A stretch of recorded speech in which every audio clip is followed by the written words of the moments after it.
If you're one of those people that's like one of these like book snobs, well, it's not a real book if it's not 80,000 words. I don't give a damn. If I say it's a book, it was a book. So, my goal is to read 150 books this year. I am currently at 80 and I wasn't rushing. There's some good books out here. So and so must have been stalking me. So and so must have been trying to get to me, whatever. There's even a princess that lives in this building. And unfortunately, Homegirl ain't nowhere to be freaking found. Okay? Homegirl is all the way off somewhere. I guess she used to be a wild child a little bit. So now her parents have her on super lockdown on some like, yeah.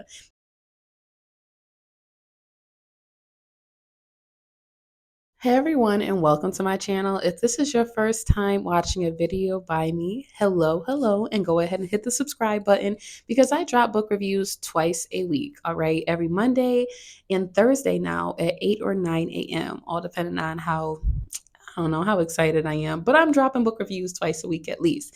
So this book is titled The Rise. It is a short story by Ian Rankin.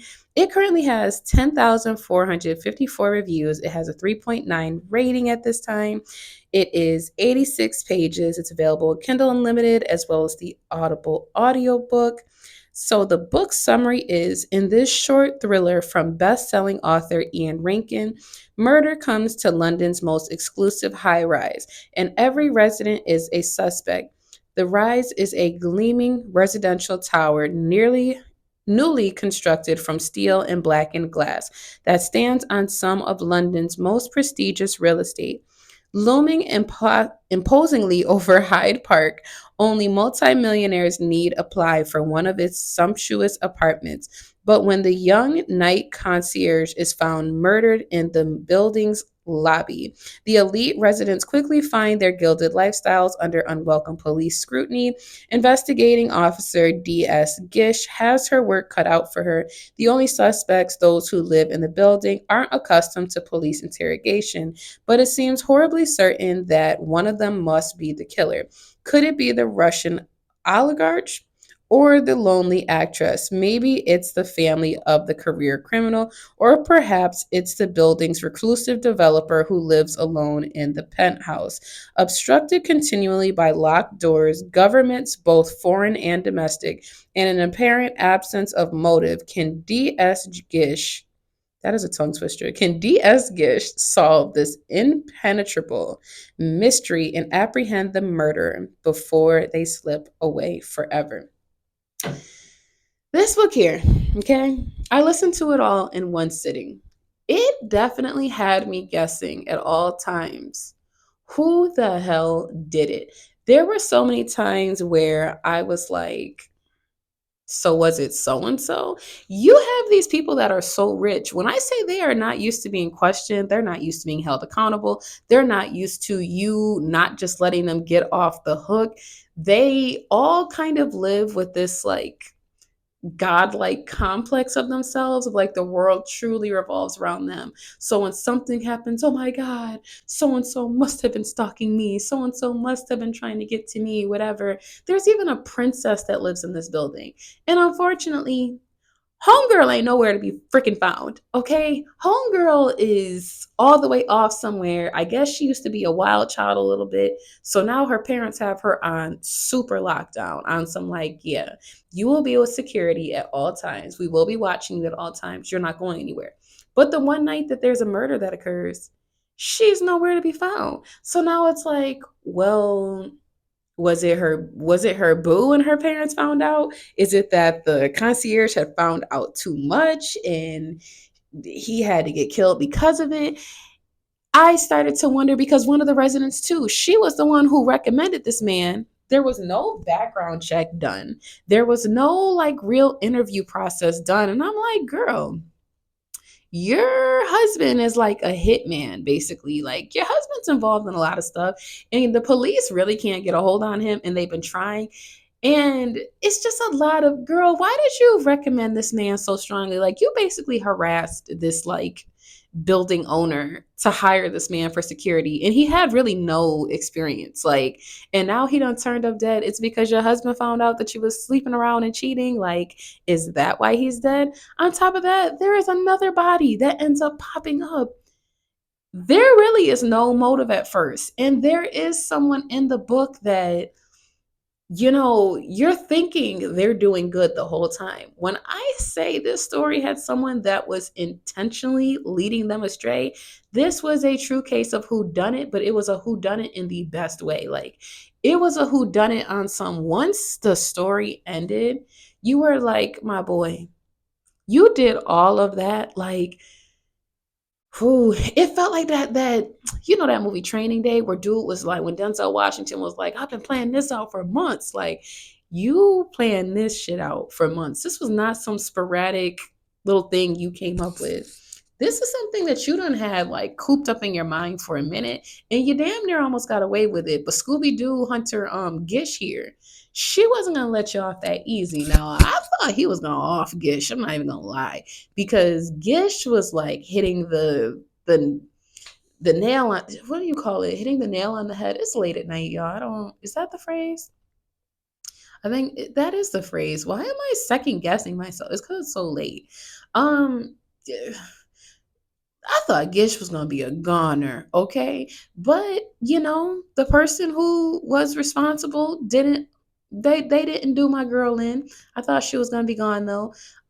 Very good book. It will not be the last time that I read a book by this author. I'm trying to double check and see if I've read a book.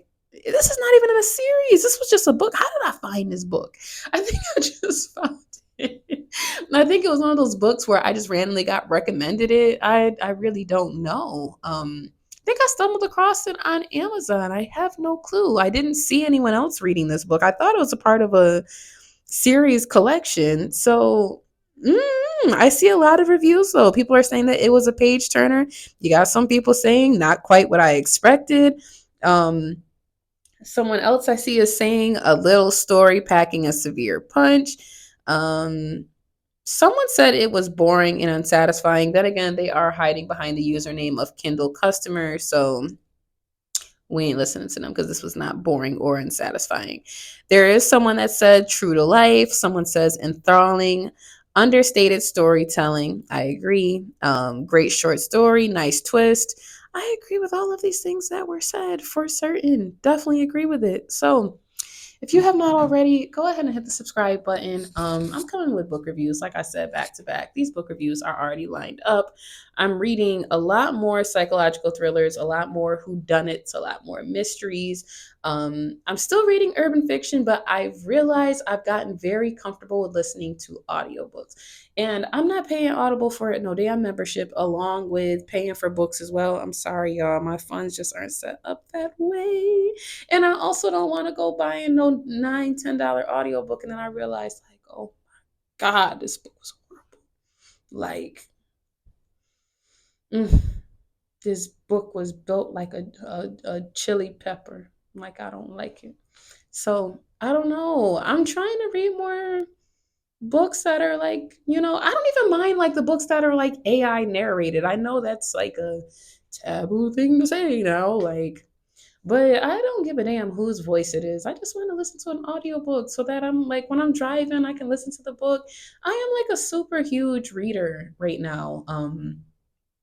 I've been reading my ass off in between like the audiobooks and the manga books and everything. I think I just hit like 80 books that I've read for the year.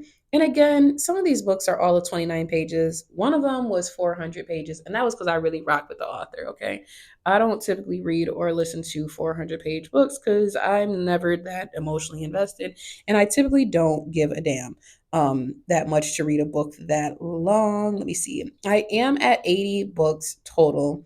Um, I consider novellas, novelettes, novels, all of those are books to me. So if you're one of those people that's like one of these like book snobs, well, it's not a real book if it's not 80,000 words.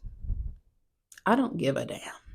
If I say it's a book, it was a book. So my goal is to read 150 books this year. I am currently at 80, and I wasn't rushing. I just There's some good books out here, and reading short stories allows me to experience the writing style of different authors. I don't want to sit here and get 150 pages into a book and then realize, like, damn, I should have DNF'd this on page 30. Now, shit, if the book is only 30, 40 pages and I didn't like it, the author got some pages read, I got me an experience, and you know, it was cool. I went to McDonald's, so I was expecting my fries to be a little soggy and my apple pie to be a little old. Okay, but when I go and read these 300-page books, 200-page books, and on page 70, I'm like, okay, so where does the drama start? I start to feel like someone, I don't know, like someone pissed in my roof, Chris. Who knows? But I really enjoy these book reviews. My book, My Favorite Ex, okay, with Tiana and Colvin. This book is still free with Amazon, Barnes and Noble, Kobo, a bunch of other places. Trapped by the Tennessee Trapper is coming soon. Don't exactly know when I'm going to drop it. I just know that it's coming soon. By the time you guys see this, it's probably available for pre-order. This is hands down my longest book. My favorite X, I think, was maybe 40, 50 pages. Is that a novel, a novella, a novelette, a short story, whatever the hell you guys are calling it nowadays? I'm not a book snob. So whatever you guys call it, that's what it is. I guess it was a short story. To me, it was a short story, but it was a good short story because things happen unexpectedly. Um, I don't know. I'm super, super excited about all the things I have to come. I've loved this journey I've gone on with you guys. I have felt very welcomed in the book community.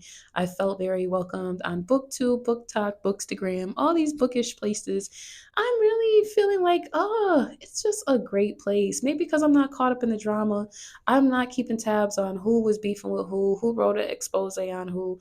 I'm reading what the hell I feel like reading. If you have a good book recommendation, I might check it out. I'm not forcing myself to finish books that I should have DNF'd a long time ago. I'm just not about it. I'm not reading the books that are quote unquote popular on BookTube. I'm reading what the hell I feel like reading. Because when you try to keep up with that, let me just consume, consume, consume, consume, so I can make sure that while this book is hot and fresh, I can talk about it. You're going to burn yourself out in the process. And I don't want to burn myself out. So that's just where I'm at with it. Thank you so much for supporting my channel. And I look forward to seeing you in the next book review. Bye.